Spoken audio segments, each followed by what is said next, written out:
everywhere and canvassing all day. And every door was singing praises of this man that we know as Mike. Um, and that is what this party and this leader does for my life to this day. Every time I'm exhausted by the grind of apathy, of anxiety, and of frustration with our system, I look to the Green Party of Ontario and I look to Mike Schreiner, who's tirelessly working away at Queen's Park and in Guelph to strive to give his all. This, who I no doubt all of us know, is the hardest working MPP in Ontario, who gives his empathy, his intelligence, his wealth of knowledge and experience, his honesty, and his integrity to serving the people of Ontario, not just of Guelph, but all Ontarians. He's planted the green flag here in Ontario, and it continues to grow larger because of his hard work. And not just his hard work, but his determination and his ability to win the hearts and trust of Ontarians. So help me in welcoming the leader of the Green Party of Ontario and the MPP for Guelph, Mike Schreiner. Bonjour tout le monde. Bienvenue au Congrès du Parti vert de l'Ontario. I can't tell you how much I miss being with you in person. And I want to thank our hardworking GPO staff for transitioning our convention into a virtual one so quickly and seamlessly. And thank you for being supportive and joining us online. I'm delivering this address from Guelph.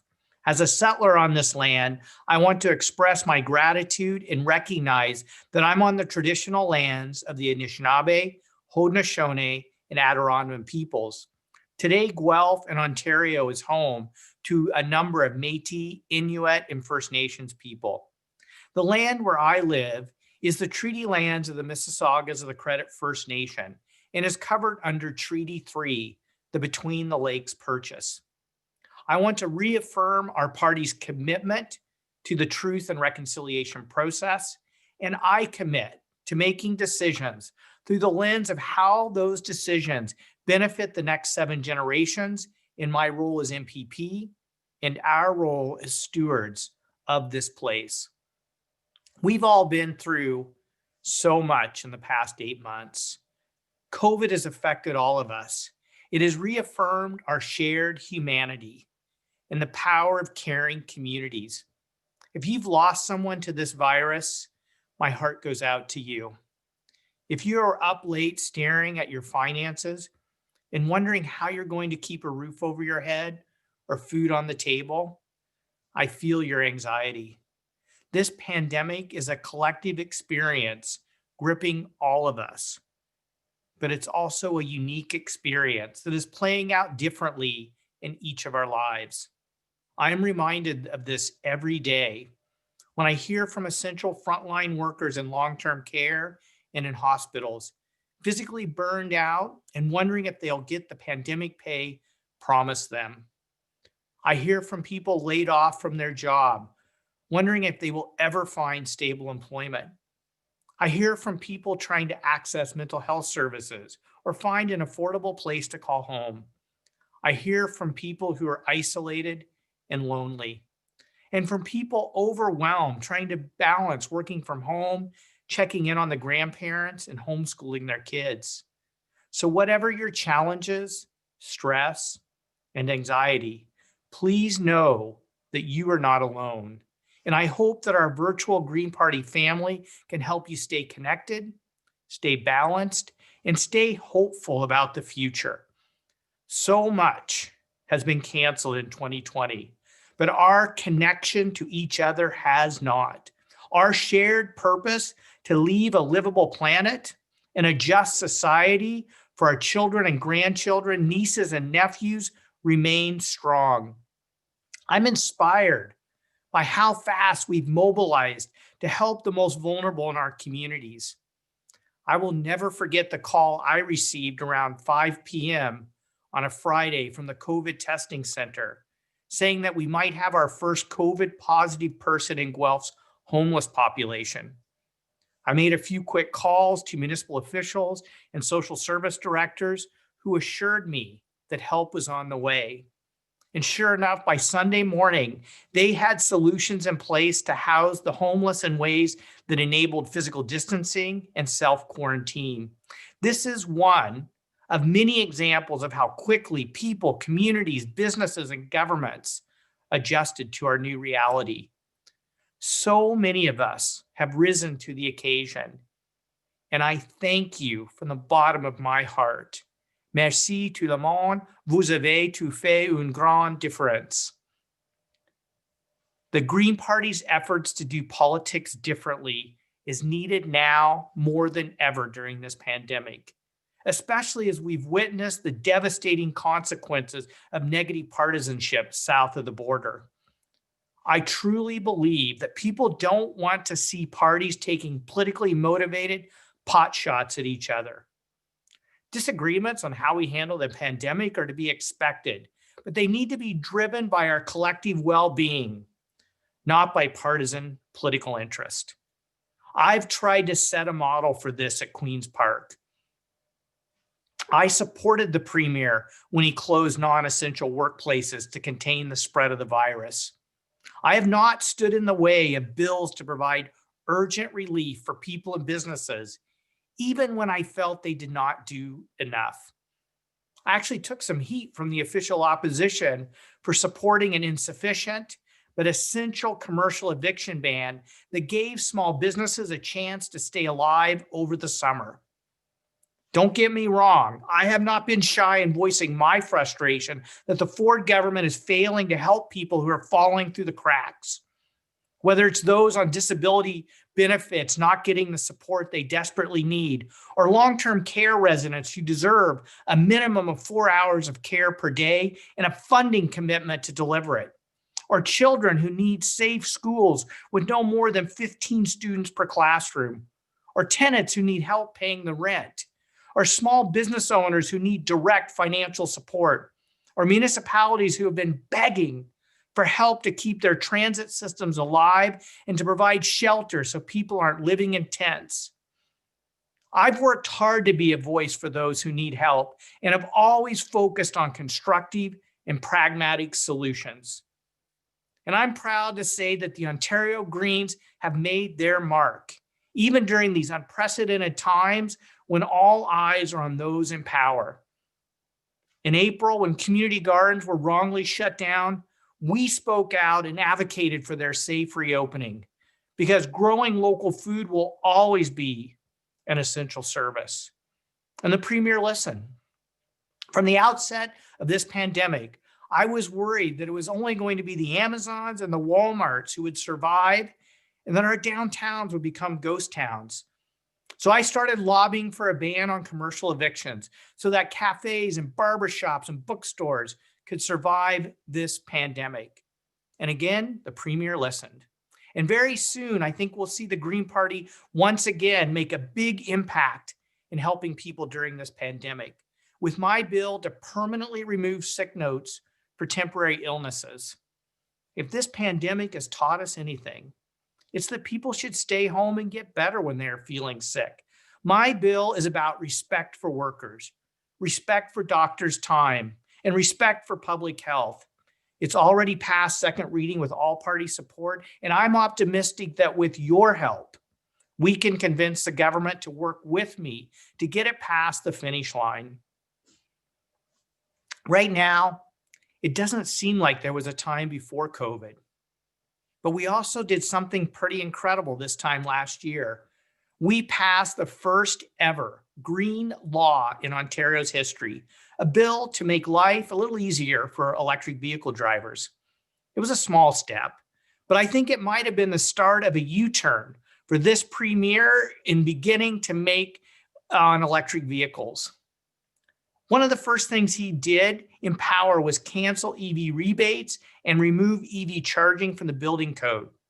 But I've been chipping away, asking questions in the legislature, sending him letters, showing him the evidence that the future of transportation is electric. And a few weeks ago, he announced support for EV manufacturing in Oakville and Windsor. That's progress. And it's progress that we Greens started. We've also gotten the premier to back down on some of his worst ideas, like opening the Greenbelt for development. Every time he tries, we blow the whistle and stop him. You sign petitions and write letters, and I amplify your voice in the legislature. That's what having a green MPP at Queen's Park is all about, and why Greens matter.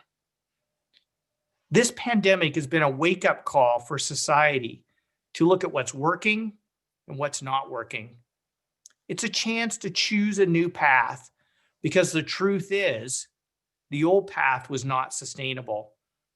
It was not doing justice to workers, elders, or the planet. Things will not go back to normal anytime soon. And I would argue that they shouldn't go back to normal either. What was normal before COVID-19? Normal was elders neglected in nursing homes. Normal was overcrowded hospitals and hallway medicine. Normal was essential workers being an afterthought or worse, a victim of bad government policy. Normal was an affordable housing crisis. Normal was rising inequality and systemic racism. Normal was rising climate pollution and an existential crisis that threatens the livability of this planet. We can and must do better. And that's why I want to talk to you today about choosing a different path. One that learns from the pandemic to reimagine a better future, a greener and more caring future. There's no doubt that we will build back from COVID-19. The question is how. The premier wants to build back recklessly by threatening the people and places we love. Greens say we must build back smarter because the decisions governments make today will impact how we live for generations to come. That is why we released our 10 principles for a green and caring recovery. You can read them at gpo.ca. If we are going to take the actions needed to care for this planet, we have to begin by caring for each other. That care starts in our communities, in our homes and neighborhoods. It starts with a commitment that housing is a human right. It's very difficult to stay home during a pandemic when you have no place to call home. And the bottom line is that everyone in Ontario deserves an affordable place to call home. In 2019, 0% of rental housing in cities from Barrie to Kitchener to Ottawa to Hamilton was affordable to a minimum wage worker. If you're looking to buy a home in Toronto, it takes the average person 32 years to save for a down payment. Tent cities are popping up in cities large and small. So I'm proud to say that the green housing discussion paper that we launched last year is sparking a conversation and charting a path forward to solve the housing crisis in Ontario, showing how we can create more housing supply for elders wanting to downsize and young people wanting to upsize without paving over precious farmland and green space. Greens are talking about mixed, diverse neighborhoods with townhomes, laneway suites, mid-rise apartment buildings, co-ops, and yes, even tiny homes. It's about building supportive housing with wraparound services for the most vulnerable in our communities. Greens will continue to push for people-centered communities, communities with more green space, parks, beaches, trails, where people can be safe from the virus while being outside. Communities with safe streets for everyone, with more bike lanes and pedestrian infrastructure that is accessible to people of all abilities. Downtowns that are people-centered. In my hometown of Guelph, the expansion of patios onto the streets has been a wild success, strengthening our community, supporting local businesses, and creating a safe space for families in our downtown. These so-called Band-Aid solutions in a time of crisis make a lot of sense for the future. Instead of building more highways and parking lots as the premier wants to do, let's set aside more urban space for healthy and community-focused living.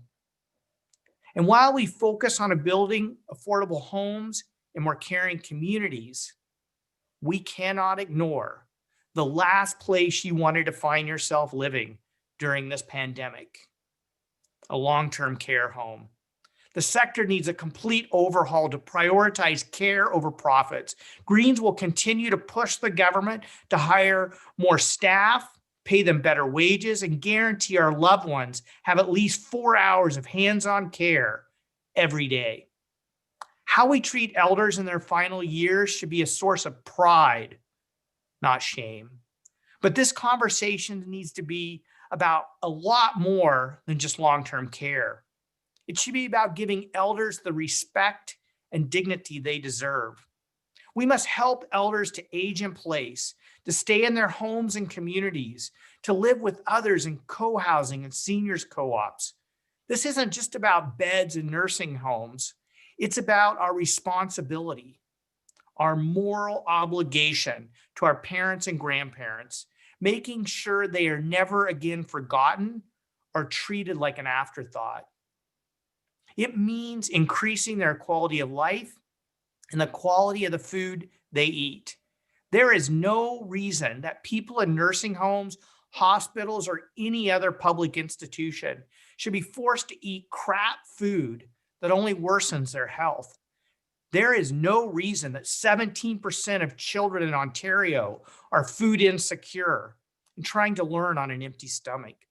So let's take back the tray, as my friend Chef Joshna Maharaj likes to say, and launch a universal school lunch program for students and a healthy food program for long-term care. The truth is that we need to rethink our food system.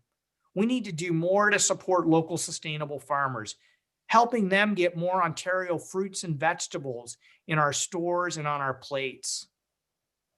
A country that cannot feed itself is just as vulnerable as a country that cannot defend itself. And that is why we must protect our farmland, which Doug Ford is chipping away at every day. The new GTA West Highway will pave over 1,500 football fields of prime farmland and threaten rivers and wetlands. We're losing 175 acres of farmland every day. That's our food security. Southern Ontario has lost 75% of its original wetlands. That's our drinking water and flood protection. And that is why we must build back smarter. We need a new normal that puts people and planet first. And here's the hard truth that we must confront. We have another crisis bearing down on us like an out-of-control freight train. The climate crisis is staring us in the face. And in the same way that we can't wish COVID away, we can't wish the climate crisis away. The window is closing on our ability to avoid catastrophic, irreversible climate change. So billions are going to be spent putting people back to work and reviving our economy. And we would be fools not to align getting the economy back on track with building back greener. Climate action is job action. The writing is on the wall everywhere, whether it's big banks divesting from fossil fuels, car companies going electric, or global investments flowing into renewable energy. The only thing stopping us from leaping into the green economy is the political will. And that's why Greens matter.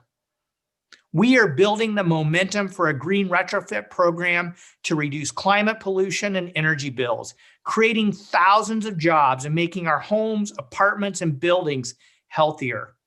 We are building the momentum for a made in Ontario supply chain for electric vehicles and battery storage, capitalizing on our skilled labor force in mining and manufacturing to sustainably mine the metals, produce the parts, and assemble the cars, buses, and trains. We are building the momentum to integrate clean tech solutions into our industrial processes. We are building the momentum to take advantage of the rapidly declining cost of renewable energy, putting us on a path to be carbon neutral. So let's be clear that a green economy is not just one powered by the wind and the sun. It's powered by people who take care of each other. That's why we need a guaranteed livable income. That's why we must dismantle systemic racism. That's why we must start thinking about jobs and teaching, mental health, childcare, and the arts as low carbon jobs, because they are. That's why we must invest in protecting nature, creating jobs in ecotourism, outdoor education, and sustainable local food production. I'm worried the premier wants to do the opposite. His solution to get the economy moving is to rip up protections for our air, our water, our land, our climate. Did you know that his signature COVID recovery bill dismantled Ontario's environmental process? Doug Ford calls it red tape. I call it protecting the people and places we love. To my friends, this is what we are up against. We are the one party in the legislature that is not only holding this government accountable on its COVID response, but also refusing to let Doug Ford get away with his attacks on the places we love and the policies and programs to defend us from the climate emergency. And that's why Greens matter. I'm in the legislature every day making sure this government doesn't roll back environmental protections and climate action under the cover of COVID. Just last week, I caught the government off guard by asking about their plan to destroy a wetland to make way for a mega warehouse. They're doing this sort of thing all over the province, paving over the places we love and the natural areas we need to fight climate change. And we are the only ones calling them out on it, which is why we need to elect more Greens in 2022. We've forced the government to back down on opening the Greenbelt for development. We've passed the first green law in Ontario's history. We've helped small businesses stay alive. And we are so close to taking a step toward restoring worker protections, all with one seat. Imagine what we could accomplish with 3 seats, 5 seats, or more in 2022. Imagine what we could do with more influence and more power at Queen's Park. I need your help to make it happen. We have to organize, organize, organize. I need you on the phone signing up new members. I need your help in getting good candidates to run. I need your fundraising help to make sure we can run the biggest and best campaign in our party's history. The time for green values is here. The time for green policies is here. The time to elect more Greens is here. And you have the power to make it happen if you work hard to organize, organize, organize. Thank you. Merci. Please stay safe and healthy. Thanks so much, Mike. I can already hear the cheering crowd if we were all together. And I want to say that it's always such a pleasure to hear from you. And reflecting back on a couple, well, maybe a month ago when we had an opportunity to go for a socially distanced coffee, I'd just like to let everyone know that that's just what Mike always sounds like. That's really Mike. Also a great opportunity to remind you that if you're posting on social media about all the amazing things that our leader is Mike Schreiner is sharing, it's hashtag GPO 2020 and hashtag Why Greens Matter. The thing that I was most inspired by was in Mike's talk was his discussion of, that we need to go beyond rebuilding and we need to reimagine the country, the community, the people and places that we love, of what is possible now that we have this path ahead of us. And what the reason that resonates with me so strongly is because Rebuild and Reimagine was the campaign slogan for Annamie by-election campaign in Toronto Centre that wrapped up just a couple of weeks ago. If you weren't following it, while we did not win, it was an unmitigated success where we pulled a massive vote from all the other parties, got within 9% of winning in one of the strongest Liberal strongholds in the entire country. So that's why it's so exciting for me to turn things back over to Mike and for the next 13 minutes, because I know that we have a hard stop at 12 for Annamie, but hand things back over to Mike. I'd like to invite Mike to have a conversation with some questions and answers with Annamie Paul, newly minted leader of the Green Party of Canada. So thank you, Sean. And I just want to just say that while I was giving that speech, my back pocket was on fire, and Joe Biden and Kamala Harris have officially been declared the winners. And I just want to say, just acknowledge the historic election of Kamala Harris in particular, the first Black woman and first Indian woman to ever be elected on a major party ticket and serve as vice president in the United States. And I have with me now another trailblazer who has just been in on a whirlwind over the last month. I want to welcome Annamie Paul here. As you all know, Annamie is the newly elected leader of the Green Party of Canada, the first Black woman and the first Jewish woman to lead a major party with seats in the House of Commons in Canada, and somebody who just has such an impressive background, a master's in public affairs from Princeton University, a Bachelor of Law from the University of Ottawa, and somebody who's just come off of a by-election where she increased the Green vote in Toronto Centre by 25%. So the latest and newest Green rock star is with us here today. And Annamie, welcome. And I just want to ask off the bat, how are you? And if you had a chance to even catch your breath in the last month. I haven't actually, but it's really a pleasure to be with you, Mike. It's good to see you again, albeit virtually. And that was just a fantastic, really rousing speech, which I think really rose to, this historical moment that we find ourselves in. So yes, I've just been working hard. We have a lot to do, and you have just given a fantastic summary of all of the things that we have to do, and we don't have much time, and everything is urgent. And so I'm just going to keep going as hard as I can for as long as I can. So Annamie, first of all, when I welcomed you to Queen's Park and the little news conference we did, I thought you hit a home run. And there was one member of the media who actually ended up writing a column about you. And he asked me before he wrote that column, are you the real deal? And on election day, I texted him and I said, she's the real deal. Raising the vote by 25% in Toronto Centre was just a remarkable accomplishment. And if we can achieve that both federally and provincially moving forward, we're going to see a green wave across this country and more specifically in Ontario. So how did you do it, and what can we learn from your campaign? Well, Sean was definitely a big part of that secret sauce there. It's complicated, but very simple. A lot of it has to do with the things that you described. I really believe that people are looking for something different. They're looking to make different choices because they understand that we're not going to get to a different destination if we, don't choose a different path. And, more than anything, I believe they responded to the positivity of our message. I really believe that they sensed our commitment, our true commitment to providing and then getting action on the urgent issues that matter to them. Definitely there's no question that being the leader of the party makes a difference, but they didn't really know me that well. There really wasn't that much time.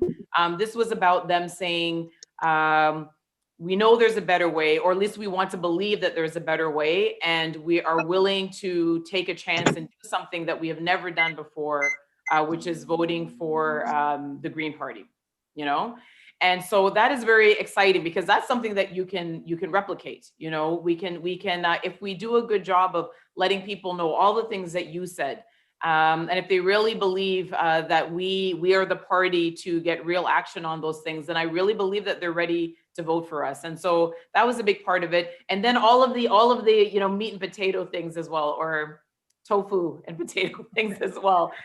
You have got to be organized. We had such a tremendous team. The goodwill amongst everyone, the willingness to just go the extra mile, to just have a little less sleep each night until the very end. Those things make a huge, huge difference.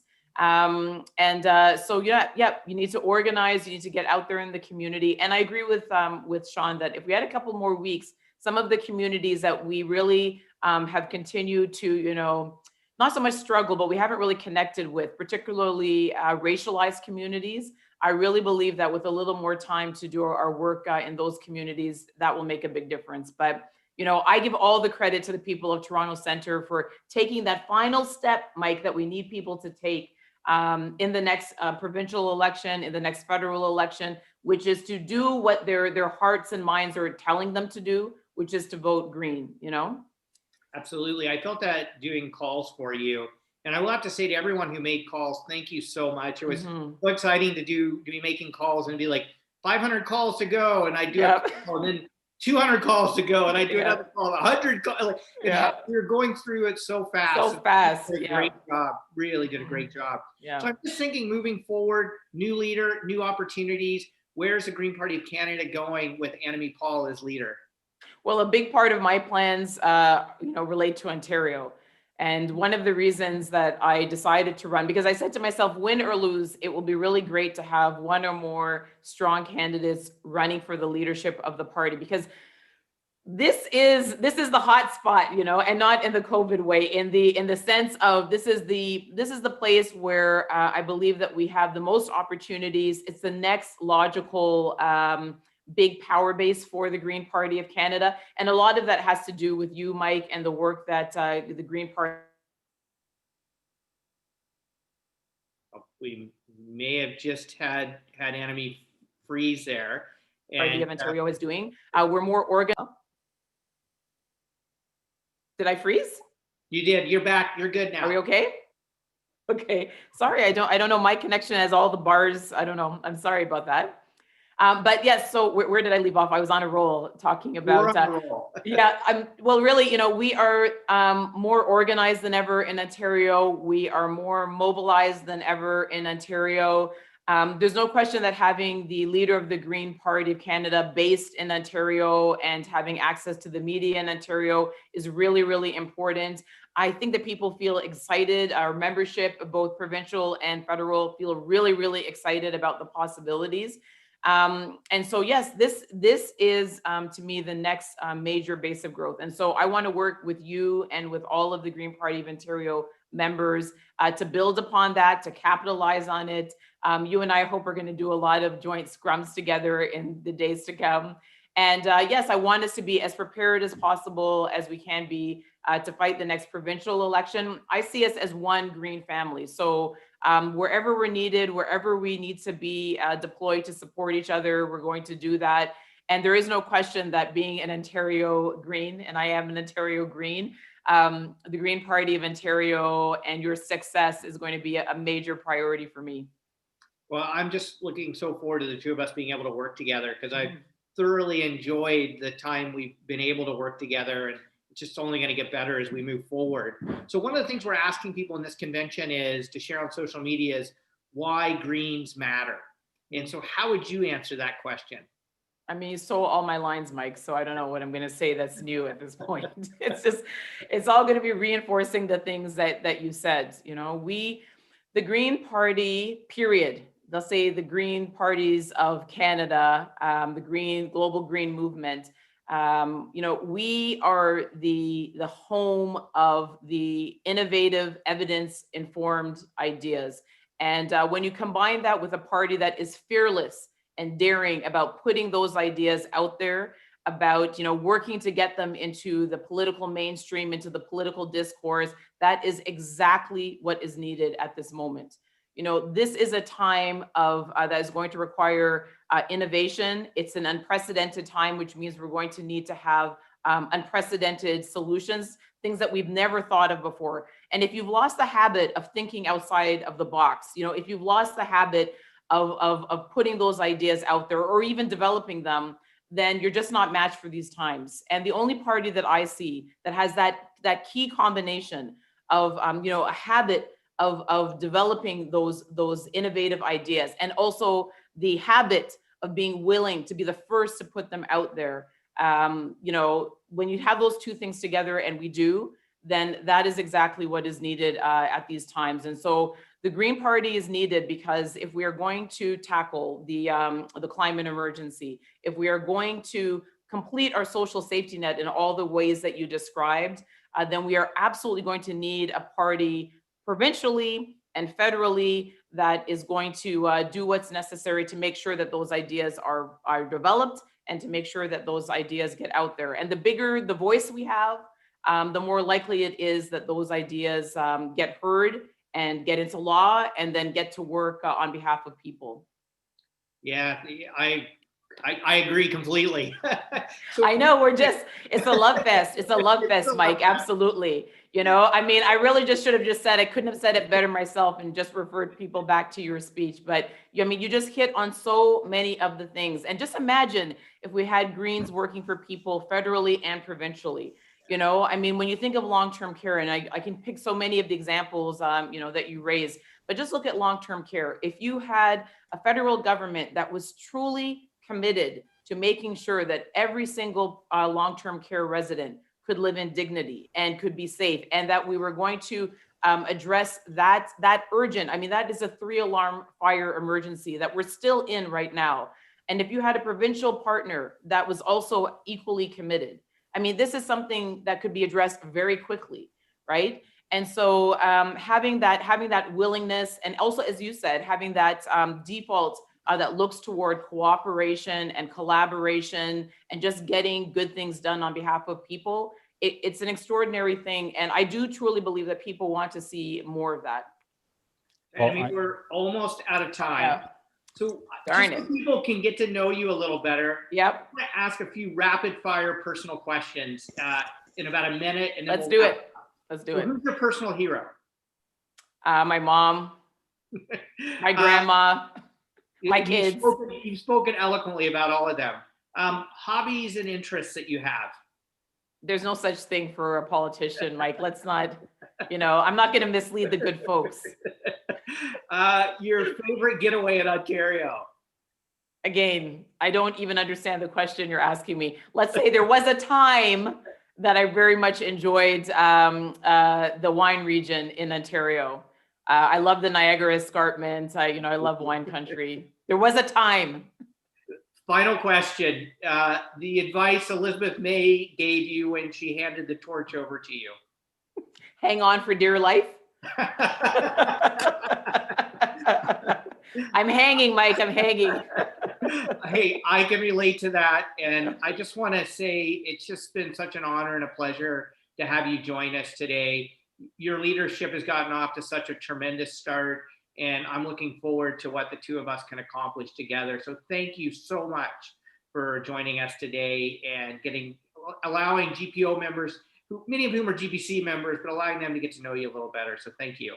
Oh, thank you so much, Mike. And just to say to every GPO member who is not a GPC member, we want you, we need your intellect, your enthusiasm, your energy.